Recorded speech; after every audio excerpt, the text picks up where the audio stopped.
ഇവിടെ ഈ പെണ്ണ് റോഡിലൂടെ പേടിച്ച് ഓടുകയാണ്. അങ്ങനെ അവർ ഒരു ബ്യൂട്ടി പാർലറിലേക്ക് കയറാണ്. അവിടെ വേറെ 3 സ്ത്രീകളുണ്ട്. അവർ അവരിലൊരാളുടെ ബർത്ത്ഡേ ആഘോഷിക്കുകയാണ്.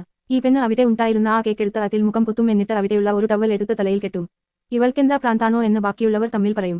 അവൾ അവിടെയുള്ളൊരു ചെയറിലിരിക്കും, എന്നിട്ട് ഇവരോട് എന്നെ സഹായിക്കൂ എന്ന് പറയും. അപ്പോത്തിന് ആ ഷോപ്പിലേക്ക് വേറെ ഒരാൾ കയറിവന്ന് ഇവിടേക്ക് ഒരു സ്ത്രീ വന്നായിരുന്നോ എന്ന് ചോദിക്കും. അയാളെ കണ്ടാ തന്നെ ഒരു വശപ്പിശകുണ്ട്, കയ്യിൽമേ മുറിയായിട്ട് കെട്ടിവെച്ചിട്ടുണ്ട്. അവിടെ ഉള്ളവർ ഇല്ല, കണ്ടില്ല എന്ന് പറയും. അപ്പോ അതാ അവിടത്തെ ബാത്റൂമിൽ ആരോ ഉള്ളത് ഇയാൾ കാണും. മറ്റേ സ്ത്രീയാണെന്ന് തെറ്റിദ്ധരിച്ച് ഇയാൾ പറയും അവൾ ഇവിടേക്ക് തന്നെയാണ് വന്നത്. ഞാൻ കണ്ടതാണ്, അതുകൊണ്ട് ഒന്നൂടെ ആലോചിച്ചിട്ട് ഉത്തരം പറയൂ എന്ന് പറയും. അപ്പോ ആ കടയുടെ ഓണർ പറയും ഇവിടെ ആരുമില്ല. ഇത് കേട്ട് അയാൾക്ക് ദേഷ്യം വന്നിട്ട് അവൾ ബാത്റൂമിൽ നിന്ന് തിരിച്ചു വരുന്നത് വരെ ഞാൻ ഇവിടെ ഇരിക്കും, അതിനുശേഷം എനിക്ക് നിങ്ങളോടൊന്ന് സംസാരിക്കണം എന്ന് പറയും.